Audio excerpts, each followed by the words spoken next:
From the outside, it looked like nothing more than a skipyard, a quiet corner of Wigan filled with fencing panels, waste containers, and men in high-vis jackets going about their day. But behind that facade, a criminal empire was thriving, moving millions in cocaine, laundering cash through the books, and hiding drug money in shoeboxes beneath the floorboards. At the heart of it were four men: Christopher Dean, Paul Connolly, Christopher Boylan, and Cameron Ruddy. To anyone passing by, they were just tradesmen working the yard, but their real job was drug trafficking, organized, calculated, and carried out on a commercial scale. What brought them down wasn't a mistake on the street, it was something they thought was unbreakable. In 2020, when international authorities cracked the EncroChat encrypted messaging network, a trove of messages poured into the hands of UK police. Handles like Unreal Calf and Impulsive Hound suddenly had names, addresses, and faces. Detectives from Greater Manchester's specialist Wigan Challenger team spent months decoding those chats, messages packed with drug deals, cash drops, and careless boasts. And in the end, they had everything they needed to bring a multi-million-pound conspiracy crashing down. This is the story of the skipyard drug empire and the encrypted trail that exposed it. The men at the center of the Wigan operation weren't street-level dealers, they were businessmen, older, calculated, and deeply embedded in the region's organized crime scene. Their front was simple, a skip hire and fencing yard. But inside those gates, behind the steel units and parked wagons, they were running one of the most lucrative drug networks in the Northwest. Christopher Dean, 43, played the role of the quiet controller. He didn't use encrypted phones like the others. He thought it made him safer. Instead, he directed the movement of drugs through regular calls and face-to-face meetings with Paul Connolly, his trusted right hand. Dean preferred to stay out of direct contact with the cocaine itself, but his involvement was constant. He spoke in codes, never touched the product, but everyone took their orders from him. Connolly, 43, was the day-to-day operator. He communicated through EncroChat, using the handle Wurge, arranging deliveries, payments, and distributions. He handled logistics, when it moved, where it moved, and who got paid. He thought the encrypted chats were impenetrable. He thought wrong. Like many users on the platform, he got comfortable. He shared the birth details of his daughter, mentioned his age, and, unknowingly, gave detectives everything they needed to confirm his identity. Christopher Boylan, 45, ran the skip hire business officially, but that was only half the truth. He was a major player in the drug operation, attributed to the handle Impulsive Hound. Messages showed him arranging deals for up to 5 kilos of cocaine at a time. He used his business as a cover. Deliveries would arrive masked as building materials, but what was really being dropped off was high-grade Class A. He was also responsible for moving cash out of the country, hundreds of thousands hidden in shoeboxes, packed into skip wagons, and shipped with confidence. He even bragged in messages that the police wouldn't suspect a thing. Then there was Cameron Ruddy, just 30 at the time of his arrest. He wasn't the boss, but he was trusted. Ruddy acted as a handler, processing orders, moving money, and even distributing tester batches of cocaine to potential clients. He used multiple encrypted handles, including Unreal Calf, and foolishly linked his Snapchat to his EncroChat account, a move that helped officers link him to the conversations. He also used his nickname freely in chats. Another mistake. On one occasion, he helped organize the handover of 15 kilos of cocaine, a deal worth well over £500,000. This wasn't a loose group. It was structured, Dean and Connolly at the top, Boylan and Ruddy handling operations on the ground. Each man had a role, each trusted the others, and together they ran an empire. But their network had one fatal flaw. They believed they were untouchable. At the heart of this empire was a skipyard in Wigan.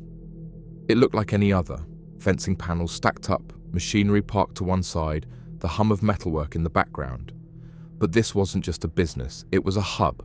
Cocaine came in through this yard, cash went out, and behind the shutters, meetings were held that had nothing to do with skips. The gang's cover was smart. Dean and Connolly worked under the name of a fencing business. Boylan ran the skip hire. Together, they made the yard look busy with legitimate activity, clients coming and going, materials delivered, machinery shifting back and forth. But hidden among the deliveries were kilo bricks of cocaine tucked in alongside legitimate goods. Skip wagons didn't just carry waste. Police later confirmed they were used to move hundreds of thousands of pounds in cash, packed in shoeboxes and buried under debris. It worked because it was low-key. No flashy drop-offs, no risk of running money through airports, just a local skip van moving through towns unnoticed. The cocaine arrived in bulk, up to 15 kilos at a time. It came from high-level suppliers, likely based in Europe or via contact with associates in Dubai.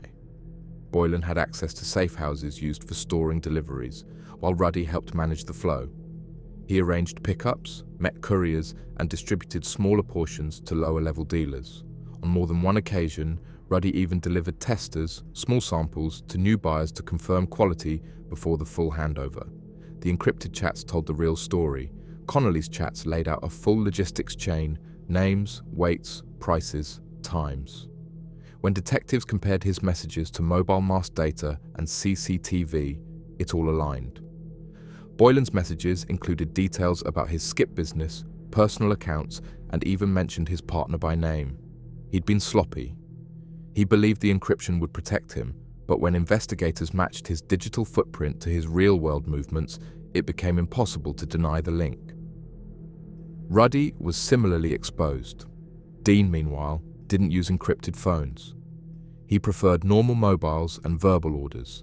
It made him harder to trace, but not invisible. Investigators placed him at the yard during key exchanges, and Connolly's messages repeatedly referenced him as the man directing operations. They moved cocaine across Greater Manchester, Lancashire, and beyond. Orders came in, product went out, cash came back. The flow was constant, and it made them rich. Designer clothes, luxury watches, expensive cars. Dean even carried out over £100,000 in renovations to his home. But they weren't just flashy, they were confident. And when the chats were finally decoded, it became clear. They had every reason to be. Until they didn't.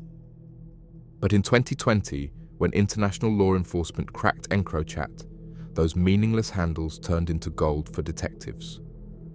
Buried in the encrypted messages were deals, meetups, orders, complaints, and mistakes. Every chat, every picture, every careless detail left breadcrumbs. And the Wigan Challenger team followed every one of them. Detectives layered the chats with mobile data.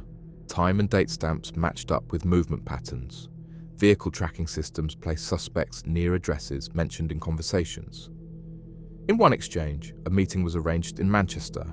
Cameras picked up Boylan's vehicle arriving exactly when he said it would. In another, Ruddy confirmed a payment and was seen entering a building with a courier shortly after. And then came the photos. Inside chat logs were images of cocaine bricks, handwritten notes, street signs, even luxury items laid out for display. One showed a sealed package sitting on a kitchen table. Investigators found the same wallpaper and table in Boylan's home during a later raid. Mistakes built the case. Messages weren't deleted. Backups were stored. Some chats even showed users asking questions about others' identities. Paranoid, but still careless. "Is this name from the yard?" one message read. "He said he's good for it." The digital evidence wasn't just helpful, it was conclusive. It gave detectives names, times, locations, and product. It showed intent. It revealed hierarchy. And it turned what would have been circumstantial into something far stronger: proof. By the time the digital trail was mapped out, there was no ambiguity. Each man had played his part. Each handle had a name. And the gang that thought it could hide behind encrypted screens had, in the end, written their own confessions. On the 19th of May 2022, the silence broke. After months of digital digging, surveillance, and phone attribution, Greater Manchester Police were ready. 10 warrants, 10 addresses, one morning. It was time to hit the gang in every direction at once, before anyone had the chance to run, wipe phones, or hide what was left. Officers moved in just after dawn. Across Wigan, Lee, and surrounding areas, front doors came off their hinges. Some suspects were asleep, Others were getting ready for the day, still under the illusion that their encrypted messages were safe. Within hours, 10 people were in handcuffs, including Christopher Dean, Paul Connolly, Cameron Ruddy, and Christopher Boylan. The searches turned up everything detectives expected, and more. Cocaine in brick form, high purity and ready for sale, ketamine, ecstasy, cash. About £40,000, some of it stuffed in shoeboxes, burners, tick lists, packaging kits, designer clothes, jewellery, luxury watches, all the hallmarks of a crew that thought the money would never stop. At the skipyard, where Boylan operated his business, officers found more than just containers and machinery. They found traces of drug transfers, storage setups, and evidence tying the site to key drops mentioned in EncroChat messages. It had been more than a cover. It was a hub, where skips were used to shift hundreds of thousands in drug money overseas, often packed in ordinary-looking boxes, concealed under legitimate loads. Dean and Connolly, both connected to the fencing business on the same premises, had used the yard as neutral ground. Surveillance showed the site being visited regularly by different members of the network. Cash and drugs came in. Deals were discussed in plain sight, under the cover of routine business. Neighbours didn't suspect a thing. Cameron Ruddy, meanwhile, was caught with his phone. Investigators would later find messages from his handles and see the chats in real time. His involvement in a 15-kilo cocaine deal, worth over £500,000, was confirmed. He'd even provided testers to buyers on behalf of contacts in Dubai. Officers found the addresses and vehicles used for pickups written down, just as they'd been described in the chats. Boylan's home was another treasure trove. Expensive furnishings, designer gear, and more data.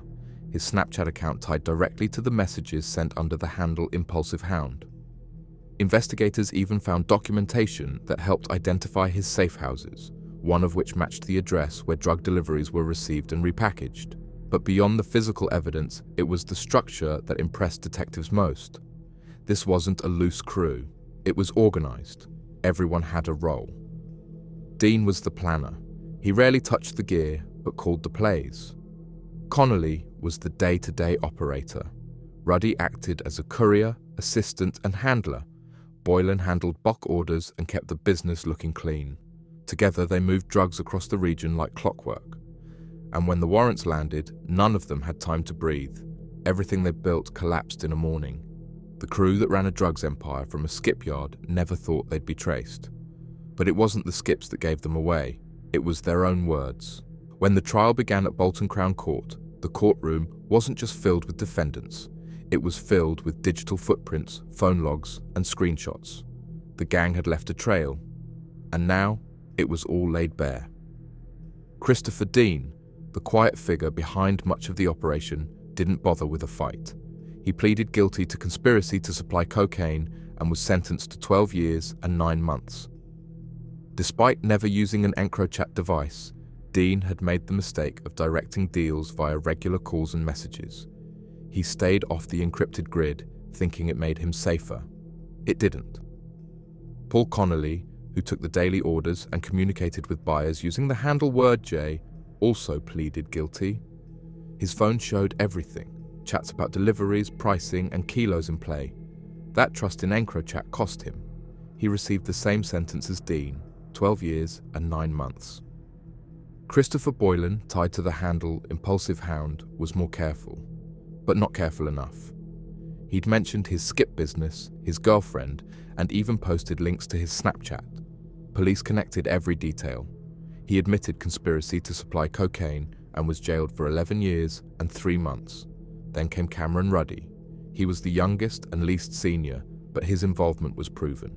He helped arrange deals, store cash, and coordinate collections. On one occasion, he facilitated the transfer of 15 kilos of cocaine worth over £500,000. His phone, linked to handles like Unreal Calf, held the receipts. Ruddy was sentenced to 6 years in prison. Throughout the trial, the prosecution detailed how the men had treated encrypted chats like private diaries, swapping personal and business information without hesitation. One message described cash hidden in shoeboxes. Another talked about supply lines stretching to Dubai. Each message helped peel away the gang's anonymity. Detectives described the skipyard as a safe haven for deals. Prosecutors called it a criminal business masquerading as a commercial one. The judge agreed, telling the court the gang had profited from widespread harm and used trusted local businesses as fronts. 4 men, a drugs empire built from concrete, skips, and encrypted phones. In court, their empire was gone, and what remained was a set of prison terms that hit hard. The case may be over, but the consequences continue. Greater Manchester Police's Economic Crime Unit has launched recovery efforts under the Proceeds of Crime Act, aiming to claw back hundreds of thousands in illegal profit. From homes to cars to luxury goods, nothing is off the table. The final chapter of this drug ring wasn't written in a yard, it was written in a courtroom. And the message was clear. Behind every encrypted message is a real person, and eventually they'll have to answer for it. What happened in that skipyard wasn't just a drugs case, it was a story of how ordinary men turned industry into cover, using everyday jobs as camouflage for criminal enterprise. Behind the skip wagons and fencing supplies was something darker. It wasn't about work, it was about profit at any cost.